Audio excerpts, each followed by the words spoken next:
Halo sahabat tani semua, seneng banget rasanya bisa ngobrol lagi sama kalian. Nah, kali ini kita bakal ngebahas sesuatu yang keren banget. Kita bakal ngebongkar sebuah rahasia besar yang literally ada di bawah kaki kita sendiri.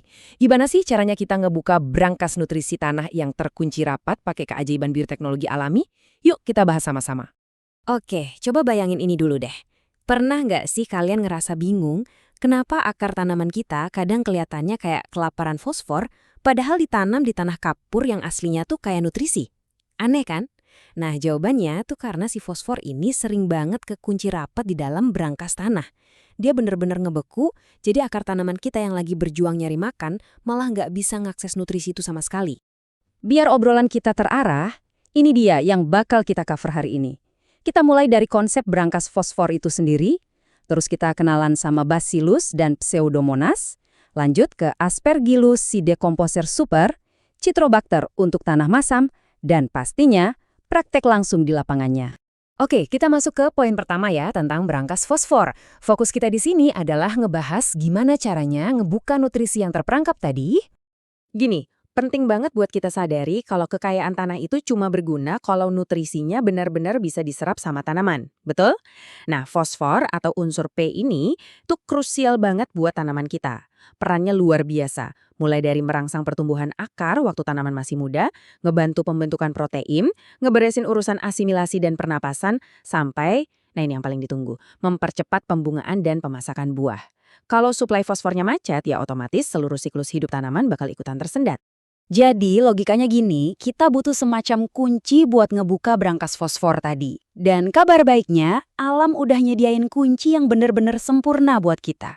Namanya PGPR atau Plant Growth Promoting Rhizobacteria. Singkatnya, ini tuh sekumpulan bakteri keren yang aktif banget berkoloni di sekitar akar tanaman. Mereka ini kerja non-stop, ngasih kesuburan murni dengan cara ngelepasin nutrisi-nutrisi yang tadinya kejebak di tanah, terutama ya si fosfor ini. Kita lanjut ke bagian kedua. Sekarang kita bakal kenalan sama dua bakteri jagoan nih, Bacillus dan Pseudomonas, yang bertugas sebagai bioprotektor dan stimulator. Kita bahas jagoan pertama kita dulu nih, Bacillus. Dia ini ibaratnya punya ancaman rangkap 3 yang tangguh banget. Soalnya, dia bisa adaptasi di berbagai kondisi yang ekstrim. Pertama, dia jadi biofertilizer. Otomatis nyediain nutrisi penting buat tanaman.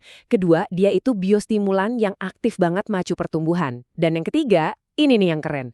Dia bertindak sebagai bioprotektan. Jadi, dia ngebentengin ekosistem akar dari serangan patogen-patogen jahat.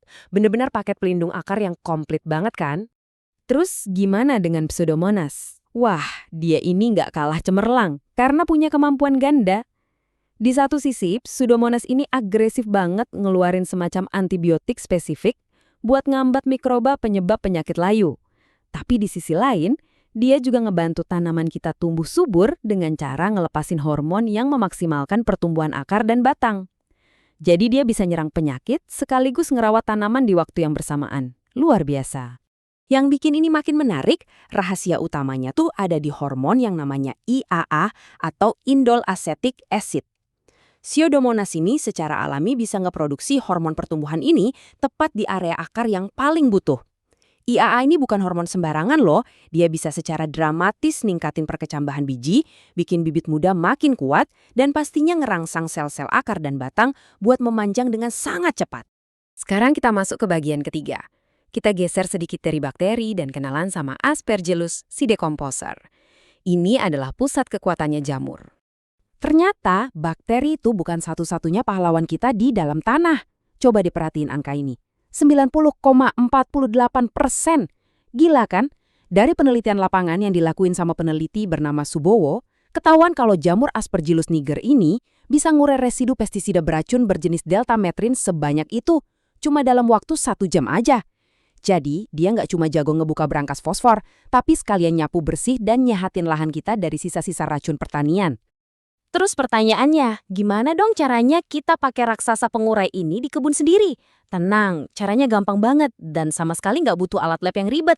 Pertama, kalian tinggal kumpulin aja roti sisa yang udah mulai berjamur hijau atau hitam, nah disitulah si Aspergillus ngumpul. Kedua, larutin roti berjamur itu ke dalam air. Ketiga, tambahin sedikit gula buat makanannya dan diemin atau fermentasi campuran itu selama beberapa hari. Terakhir, tinggal kocorin deh cairan organik ini langsung ke tanah pertanian kalian. Bayangin, barang sisa yang biasa kita buang bisa berubah jadi pupuk cair organik tingkat tinggi. Kita lanjut ke bagian keempat ya, Citrobacter untuk tanah masam. Dia ini adalah spesialis sejati buat lahan-lahan yang asam.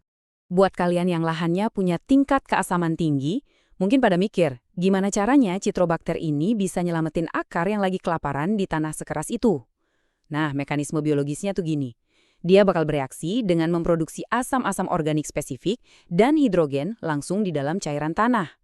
Proses pengubahan kimia alami ini terbukti ampuh banget buat ngelarutin fosfat yang tadinya kejebak erat gara-gara pH tanah yang terlalu asam. Dan asal kalian tahu ya, efeknya bener-bener nyata di lapangan. Lonjakannya bisa lebih dari 30%. Berbagai studi di lahan jagung nunjukin dengan jelas banget kalau aplikasi Citrobacter ini sukses ningkatin serapan fosfor secara masif, otomatis bobot kering tanamannya juga ikutan meroket sampai di atas angka 30% tadi. Ini sih jelas jadi game changer banget buat hasil panen kita. Oke, kita masuk ke bagian terakhir nih, implementasi lapangan dan kebijaksanaannya. Mari kita lihat gimana caranya kita ngebangun masa depan pertanian yang benar-benar zero waste alias tanpa limbah. Nah, ini dia racikan ampuhnya. Kalian bisa bikin pupuk organik cair super kuat yang bahannya langsung dari alam. Citrobacter bisa dipanen dari hasil fermentasi bonggol pisang. Terus, Pseudomonas bisa didapat dari air cucian beras. Tapi, nah, dengerin peringatan ini baik-baik ya. Campuran khusus yang sangat aktif ini cuma boleh diaplikasiin pas fase generatif tanaman. Ingat, pas lagi proses pembungaan dan pembuahan aja.